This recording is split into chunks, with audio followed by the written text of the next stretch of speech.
नमस्कार, स्वागत है आपका एबीपी गंगा में। मैं हूं अवधेश। आप देख रहे हैं हमारा खास शो केंद्र बिंदु। कभी भारत पर ब्रिटेन की हुकूमत थी, लेकिन अब समय बदल गया है।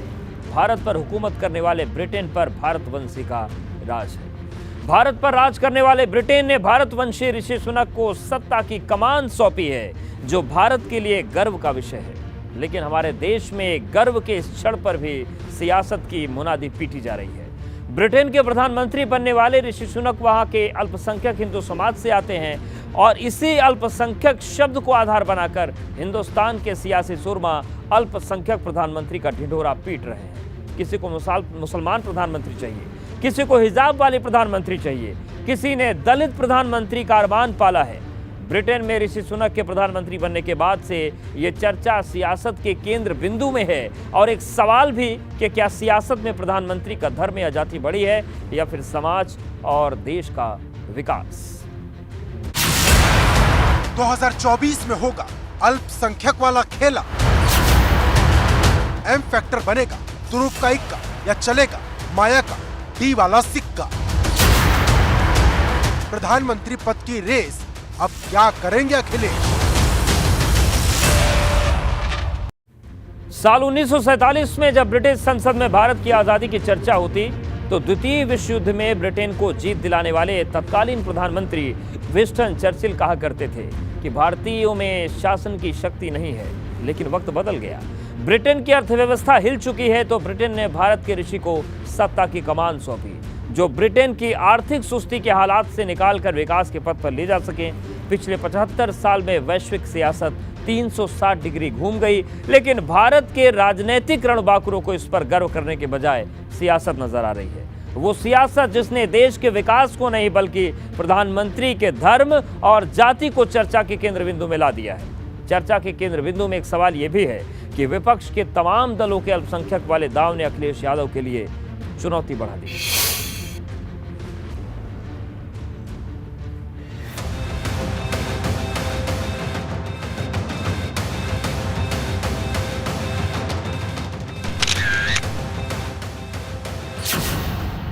ब्रिटेन में भारत के ऋषि ने झंडा गाड़ा।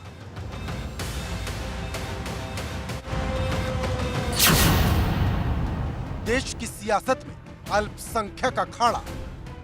ब्रिटिशर से सीखना चाहिए कि अपने देश के अंदर भी हम इसी तरीके से करें। और जितना हक माइनॉरिटीज़ को भारत में उतने दुनिया में कहीं नहीं है। खुद मनमोहन सिंह माइनॉरिटीज़ के ही थे, प्राइम मिनिस्टर बने। भाईजान का ख्वाब पीएम इन हिजाब। हम भी डेमोक्रेसी, सबसे बड़ी डेमोक्रेसी है पूरी दुनिया की। हमें भी इन देशों से सबक लेना चाहिए। कोई मांगे मुसलमान, किसी का दलित वाला अरमान। और हमारे यहाँ तो डेमोक्रेसी है, तो डेमोक्रेसी के अंदर तो इससे भी ज़्यादा आज़ादी है। लोकतांत्रिक देश है और इस लोकतांत्रिक देश में कब किसको कहाँ बैठने का अवसर मिलेगा, यह लोकतंत्र में देश का मतदाता जनता की अदालत के माध्यम से तय करने का काम करता है। पीएम पर धर्म और जाति का क्लेश, सियासत बड़ी या देश का विकास विशेष, केंद्र बिंदु। विवाद की शुरुआत जम्मू कश्मीर की पूर्व मुख्यमंत्री महबूबा मुफ्ती के ट्वीट से हुई, जिसमें उन्होंने लिखा कि हमें ब्रिटेन से सीख लेने की जरूरत है कि उन्होंने एक अल्पसंख्यक को अपना प्रधानमंत्री बनाया। इसके बाद अल्पसंख्यक प्रधानमंत्री के नाम पर उफनाई सियासत में कांग्रेस नेता शशि थरूर, पी चिदम्बरम सरीखे नेताओं के नाम जुड़ते चले गए और बात दलित प्रधानमंत्री तक पहुंच गई। दलित प्रधानमंत्री का जिक्र बसपा अध्यक्ष मायावती ने छेड़ा। मतलब किसी को अल्पसंख्यक प्रधानमंत्री चाहिए, किसी को दलित। यहाँ अल्पसंख्यक मुसलमान से, क्योंकि अल्पसंख्यक सिख समुदाय से आने वाले मनमोहन सिंह 10 साल तक देश के प्रधानमंत्री रहे, लेकिन उनका जिक्र कोई नहीं कर रहा है।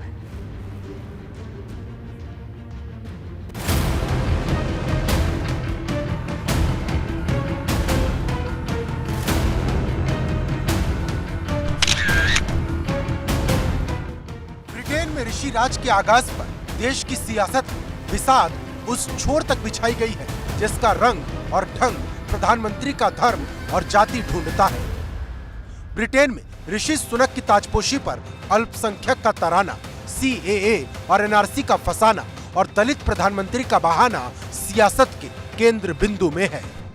भारत के अंदर हम सब लोग गर्व कर रहे हैं, लेकिन हमें ब्रिटिशर से सीखना चाहिए कि अपने देश के अंदर भी हम इसी तरीके से करें।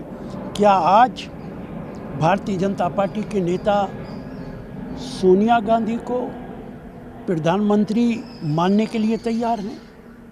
किसी मुसलमान को प्रधानमंत्री मानने के लिए तैयार हैं? जिस तरह की बात शशि थरूर और पी चिदम्बरम कर रहे हैं, ये दुर्भाग्यपूर्ण है कि उनको खुशी मनाना चाहिए, न कि अपने ही मुल्क पर कटाक्ष करना चाहिए। हमारे मुल्क में माइनॉरिटीज़ को तो पूरा हक है, और जितना हक माइनॉरिटीज़ को भारत में उतनी दुनिया में कहीं नहीं है। खुद मनमोहन सिंह माइनॉरिटीज़ के ही थे, प्राइम मिनिस्टर बने। इस विवाद की शुरुआत ब्रिटेन में ऋषि सुनक के प्रधानमंत्री बनने के बाद महबूबा मुफ्ती के ट्वीट से शुरू हुई, जिसमें उन्होंने लिखा, यह याद रखने योग्य है कि यूके ने एक अल्पसंख्यक सदस्य को अपने प्रधानमंत्री के रूप में स्वीकार कर लिया है। दूसरी तरफ हम एनआरसी और सीएए जैसे विभाजनकारी और भेदभावपूर्ण कानूनों से बंधे हैं। महबूबा मुफ्ती के इसी ट्वीट ने देश में अल्पसंख्यक प्रधानमंत्री की बहस को चर्चा के केंद्र बिंदु में ला दिया, क्योंकि इसके बाद उठा बयानों का बवंडर थमा ही नहीं। इसी बवंडर से ही सवाल उठा, क्या महबूबा मुफ्ती जम्मू कश्मीर में अल्पसंख्यक मुख्यमंत्री कबूल करेंगी, क्योंकि जम्मू कश्मीर में हिंदू अल्पसंख्यक है। भाजपा सांसद रविशंकर प्रसाद ने पलटवार करते हुए पूछा, ऋषि सुनक को यूके के पीएम के रूप में चुने जाने के बाद भारत में अल्पसंख्यकों के अधिकारों पर टिप्पणी करते हुए महबूबा मुफ्ती का ट्वीट देखा। महबूबा मुफ्ती, क्या आप जम्मू कश्मीर में अल्पसंख्यक को राज्य के मुख्यमंत्री के रूप में स्वीकार करेंगी? महबूबा मुफ्ती ने जिस सवाल को उछाला था, उसकी धमक दूर तलक गई। इस कड़ी में अल्पसंख्यक सिख समुदाय से आने वाले पूर्व प्रधानमंत्री मनमोहन सिंह को भी पीछे छोड़ दिया गया, जो कि 10 साल तक भारत के प्रधानमंत्री रहे। दरअसल अल्पसंख्यक के बहाने मुस्लिम समुदाय की उस डोर को साधने की कोशिश की गई, जिसके आसरे विपक्ष को सत्ता के शिखर तक पहुंचने का रास्ता दिखाई देता है। अलबत्ता कांग्रेस ने भी अल्पसंख्यक प्रधानमंत्री के सुर को छेड़ने में देर नहीं लगाई। कांग्रेस नेता शशि थरूर ने लिखा, ब्रिटिश लोगों ने एक भारतवंशी को देश की कमान सौंपकर बहुत ही दुर्लभ काम किया है, लेकिन क्या ये भारत में हो सकता है? वहीं कांग्रेस नेता और पूर्व केंद्रीय मंत्री पी चिदम्बरम ने लिखा, पहले कमला हैरिस, अब ऋषि सुनक। अमेरिका और ब्रिटेन के लोगों ने अपने देश के गैर बहुसंख्यक नागरिकों को गले लगाया और उन्हें सरकार में उच्च पद के लिए चुना। मुझे लगता है भारत और बहुसंख्यकवाद को मानने वाली पार्टियों को इससे सीखने की जरूरत है। आज जो स्थिति बन रही है उससे भारतीय जनता पार्टी थोड़ा ध्यान हटाना चाह रही है। बात सिर्फ ये नहीं है कि बड़े बड़े पदों पर क्या अलग अलग पहचान के लोग आते हैं। बात यह है कि सामान्य समाज में क्या न्याय उनको बराबर तरीके से देख रहा है, क्या उनमें आपस में द्वेष फैल रहा है कि नहीं, क्या भारतीय जनता पार्टी उसके संगठन लोगों के बीच में जहर फैला रहे हैं कि नहीं, क्या बंटवारे की राजनीति कर रहे हैं कि नहीं, और चिंता इसको लेकर है। इन बातों का ध्यान भारतीय जनता पार्टी को बहुत ध्यान से करना चाहिए। देखिए, अब रोज ट्वीट कुछ ना कुछ हर नेता करता रहता है, लेकिन ऋषि सुनक जी भारतवंशी हैं और वो ब्रिटेन के प्रधानमंत्री बने हैं, इसलिए उनको बहुत बहुत बधाई देता हूं। और भारतवर्ष एक लोकतांत्रिक देश है और इस लोकतांत्रिक देश में कब किसको कहां बैठने का अवसर मिलेगा, यह लोकतंत्र में देश का मतदाता जनता की अदालत के माध्यम से तय करने का काम करता है। चर्चा के केंद्र बिंदु में आई अल्पसंख्यक राजनीति को कुछ इस तरह से समझना होगा। देश में मुस्लिम आबादी करीब 20% है, जो कि अधिकांश लोकसभा क्षेत्रों में निर्णायक भूमिका में है, और इसी समुदाय को ऋषि सुनक के बहाने संदेश देने की कोशिश की जा रही और विवाद का बवंडर इसी सतह से उठ रहा है। Bureau report, ABP Ganga. देश की सियासत में धर्म और जाति दोनों हमेशा से अहम रहे और शायद इसीलिए ब्रिटेन में ऋषि सुनक की ताजपोशी पर देश के अंदर सियासी प्रधानमंत्री की जाति और धर्म तक पहुंच गई। किसी को मुस्लिम प्रधानमंत्री चाहिए, किसी को दलित प्रधानमंत्री चाहिए। हैदराबादी भाईजान असदुद्दीन ओवैसी को एक कदम आगे चलकर उनकी ख्वाहिश है कि देश में हिजाब पहनने वाली प्रधानमंत्री बने। मतलब ये कि मजहब के आश्रय सियासत को दिशा दी जा रही है।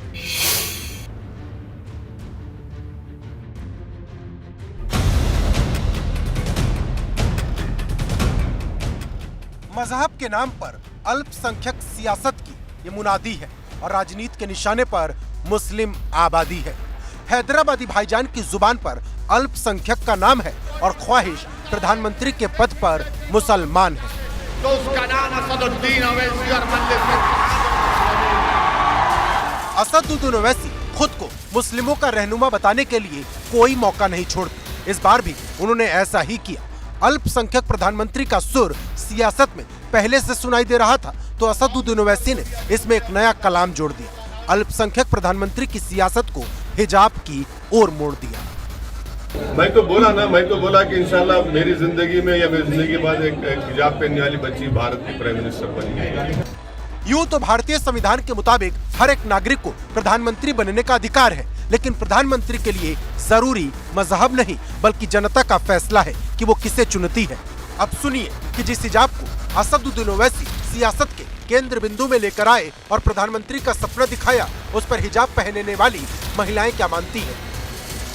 ओवैसी साहब जब भी बयान देते हैं वो देश को भड़काने वाले बयान देते हैं। उनके बयान बिल्कुल ठीक नहीं है। और हिजाब पहनने वाली कभी प्रधानमंत्री तो क्या कि वो एक अच्छी महिला नहीं बन सकती, क्योंकि उसको हिजाब जो पहनती है डराकर और धमकाकर रखते हैं मुस्लिम समाज के लोग, वो कभी आगे नहीं बढ़ सकती। ये उनकी गलत सोच है। जो खुलकर अपने हिंदुस्तान में जीना चाहेगी महिला, वही प्रधानमंत्री बन सकती है। हमारे मदरसे खतरे, हमारा हिजाब खतरा। साफ है, असदुद्दीन ओवैसी मजहबी राजनीति को हवा दे रहे हैं और जनता भी इसे बखूबी समझ रही। लेकिन यहाँ सवाल है, असदुद्दीन ओवैसी के इस दांव से उन्हें फायदा होगा क्या। दरअसल देश में 70 लोकसभा सीटें ऐसी हैं जहां मुस्लिम वोटर्स की संख्या 30% से ज्यादा है। उत्तर प्रदेश में 13 लोकसभा सीटों पर मुस्लिम आबादी 30% से ज्यादा है। उत्तर प्रदेश की 32 लोकसभा सीटों पर मुस्लिम वोटर्स की संख्या 15% से ज्यादा है। बिजनौर सीट पर मुस्लिम आबादी 38.33% है। अमरोहा सीट पर 37.50%, मुरादाबाद में 44.78% और रामपुर में 49.14%, जबकि मुजफ्फरनगर में 36.94% और कैराना लोकसभा सीट पर 38.53% मुस्लिम आबादी है। माना जा रहा है कि जब लोकसभा चुनाव नजदीक है तो अल्पसंख्यक प्रधानमंत्री और हिजाब के मुद्दे को हवा देकर सियासी माइलेज लेने की कोशिश है, लेकिन उन्हें फायदा कितना होगा, बड़ा सवाल तो यही है। लोकतंत्र में प्रधानमंत्री कौन बनेगा ये कोई व्यक्ति नहीं तय करता, बल्कि पार्टी और पार्टी को मिले हुए वोट और उनकी लोकसभा में जो संख्या आएगी, इससे तय होगा कि पार्टी जिसको बहुमत मिला है वो किसको प्रधानमंत्री बनाना चाहती है। ओवैसी जी का जहाँ तक मैं समझता हूँ कि उनकी पार्टी के 1 या 2 MP हैं, उनको बहुमत मिले तो वो अपना बहुमत पर अपना कोई निर्णय कर सकते हैं। लेकिन आज की तारीख में हम ये कहें कि यही व्यक्ति प्रधानमंत्री बने तो ये तो पार्टी को मिले बहुमत और उसकी लोकसभा के सदस्यों की संख्या पर तय होगा। मनोज पांडे उसी पार्टी के नेता हैं या यूं कहें उसी समाजवाद के झंडा बरदार हैं जिसका झंडा थामे शफीकुर रहमान बर्क और ST हसन को अल्पसंख्यक के नाम पर मजहबी राजनीति को हवा देने में कोई गुरेज नहीं।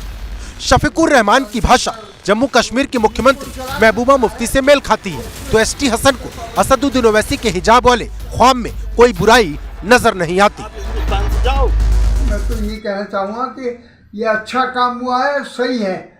और हमारे यहाँ तो डेमोक्रेसी है, जब डेमोक्रेसी के अंदर तो इससे भी ज़्यादा आज़ादी है और हर आदमी को उसमें हक दिया गया है, हर कौम, हर बिरादरी, हर मज़हब के इंसान को, कि वो आगे बढ़ सकता है और अपनी जगह ले सकता है। वो मतलब क्या आप चाहते हैं कि अल्पसंख्यक भी PM बने यहाँ का? बिल्कुल, हमारी तो बहरहाल ख्वाहिश है। देखिए, बहुत बड़ी खुशी की बात है और ये ऊपर वाले का समय चक्र है।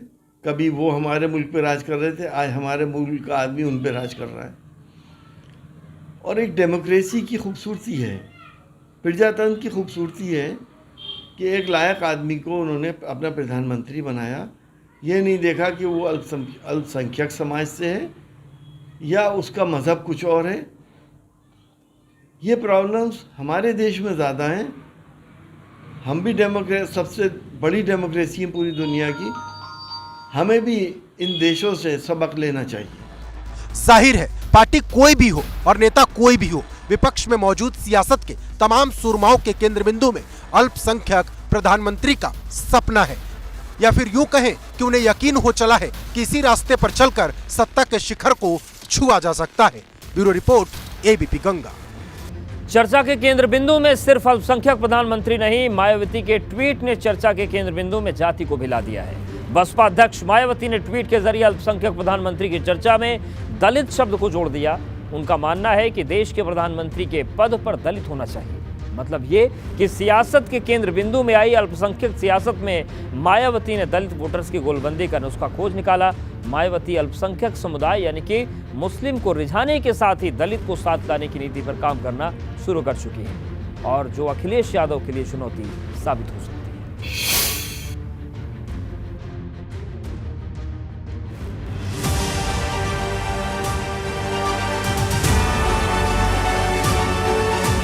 पहली बार नहीं है जब दलित प्रधानमंत्री का सपना मैडम माया ने देखा है। ये नारा पहले भी सियासत के केंद्र बिंदु में रहा है और अब फिर सियासत के केंद्र बिंदु में है।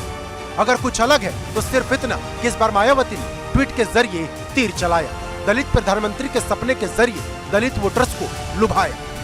इसे लेकर मायावती ने एक के बाद एक 3 ट्वीट की। उन्होंने पहले ट्वीट में लिखा, भारतीय मूल के श्री ऋषि सुनक के अंततः ब्रिटिश प्रधानमंत्री बनकर इतिहास रचने पर यहाँ कांग्रेस और भाजपा में ट्विटर वॉर, आरोप प्रत्यारोप और इधर उधर की बात जारी है, किंतु उस राजनीतिक हक व इंसाफ की बातें नहीं की जा रही है, जिस कारण देश में अभी तक कोई दलित पीएम नहीं बन पाया है। मायावती जी ने जो अपने ट्विटर हैंडल से ट्वीट किया है, मैं 100% उनसे सहमत हूँ। और आदरणीय बहन जी ने बिल्कुल सही कहा है कि इन 70 वर्षों में अगर देश का कोई दलित प्रधानमंत्री नहीं बन पाया है तो ये बहुसंख्यक दलित समाज के बहुजन समाज के लोगों की घोर उपेक्षा है।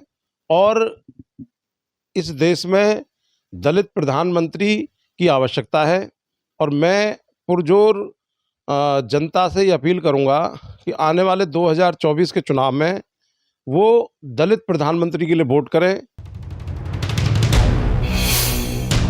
अगर पिछले कुछ वक्त में मायावती की सियासत पर नजर दौड़ाएं तो उनकी सियासत के केंद्र बिंदु में दलित और मुस्लिम रहे हैं। उनके जो भी ट्वीट आते हैं उसमें या तो मुस्लिमों की बात है या फिर दलित की बात। सीधे तौर पर कहें तो मायावती कोशिश दलित और मुस्लिम गठजोड़ बनाने की कर रही, जिसके जरिए 2007 विधानसभा चुनाव के बाद से लगातार हो रही हार का सिलसिला तोड़ा जा सके। अब बसपा सांसद मलूक नागर का बयान सुनिए, जिनका कहना है कि अगर दलित प्रधानमंत्री की बात आ रही है तो इसमें गलत क्या है।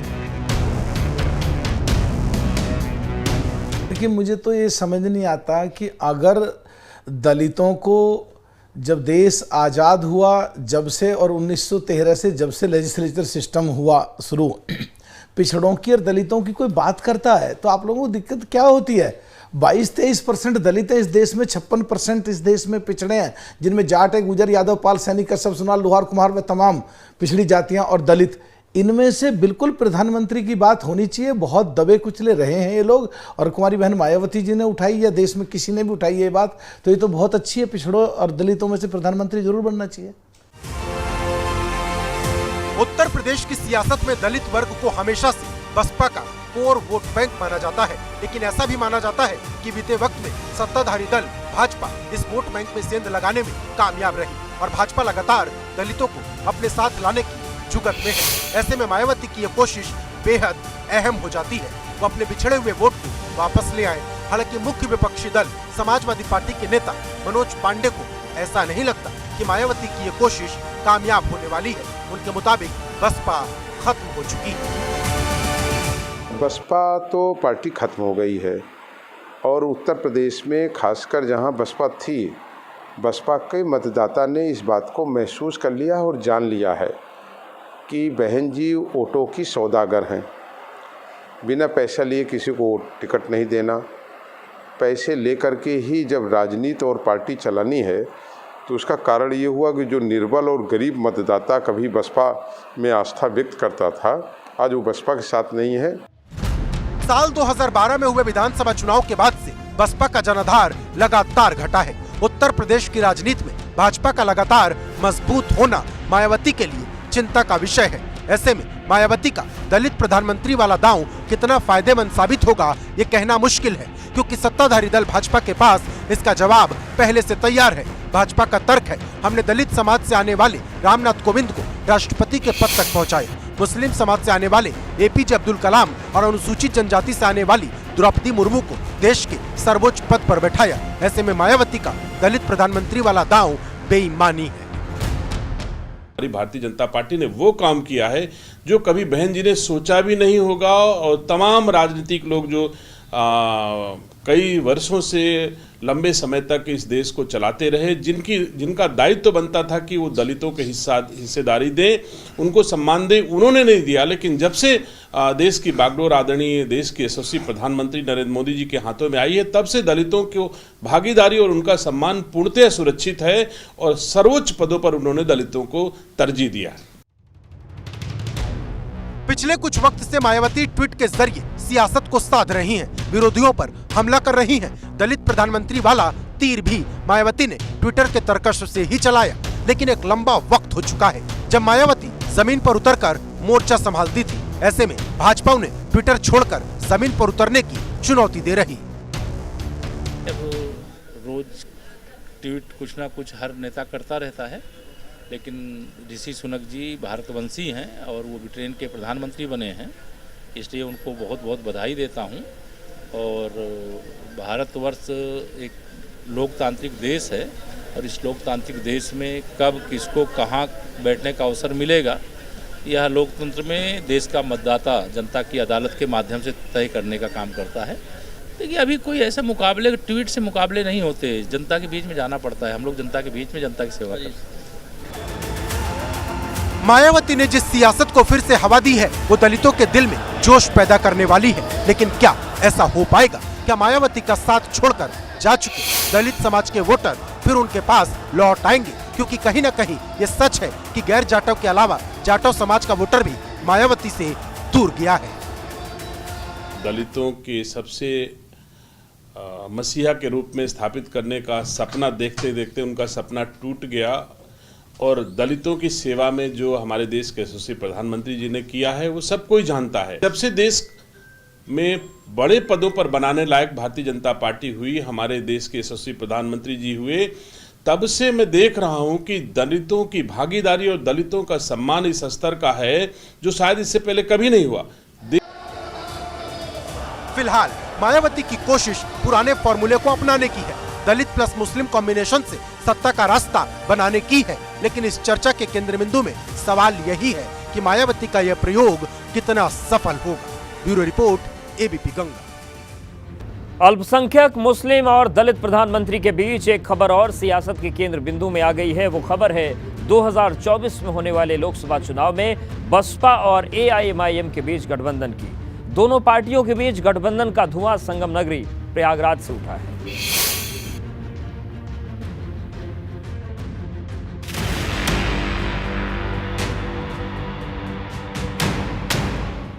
यूं तो सियासत संभावनाओं का खेल है और राजनीति के रण में कुछ भी मुमकिन है। लेकिन क्या ये मुमकिन है कि 2024 के लोकसभा चुनाव से पहले बसपा अध्यक्ष मायावती और असदुद्दीन ओवैसी एक मंच पर दिखाई दे?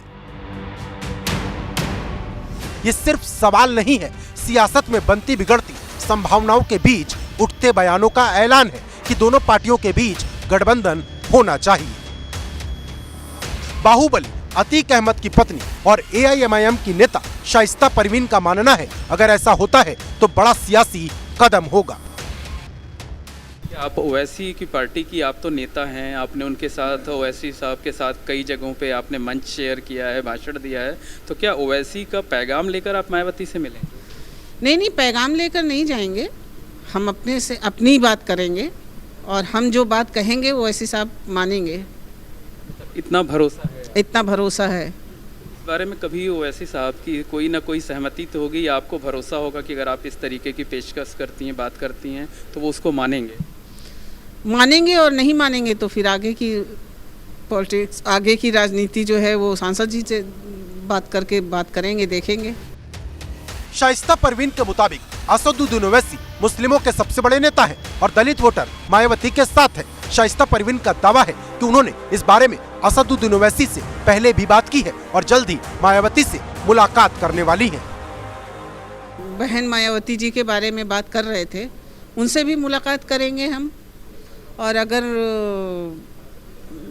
बहन मायावती जी और MIM पार्टी जुड़ जाती है तो इससे अच्छी बात क्या हो सकती है। आप और आपका परिवार तो अभी MIM में है ना, असदुद्दीन ओवैसी के साथ है ना। हाँ, लेकिन बात कर रहे थे, बहन मायावती जी की बात कर रहे थे कि मिलो उनसे, तो अब मिलने का टाइम मांगते हैं उनसे भी। तो क्या करेंगे आप, उनकी पार्टी में शामिल होंगी मायावती की, अब असदुद्दीन ओवैसी का साथ छोड़ने की बात करेंगे। अभी तो दोनों पार्टी को समझौते की बात करेंगे। शाइस्ता परवीन असदुद्दीन ओवैसी की पार्टी AIMIM की नेता है और बाहुबली अतीक अहमद की पत्नी, जिनकी नजर में मायावती ने अपने कार्यकाल में बहुत अच्छे काम किए और वो खुद मुख्यमंत्री के तौर पर साबित कर चुकी हैं।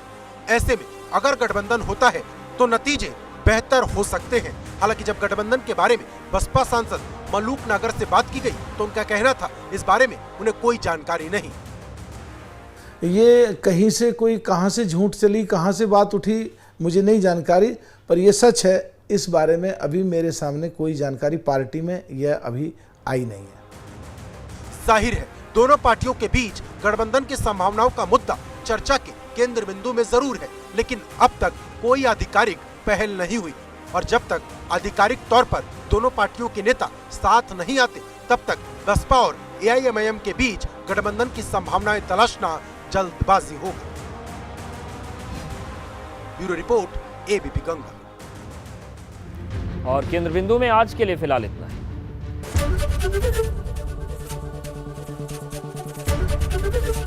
ABP गंगा, खबर आपकी, जुबान आपकी।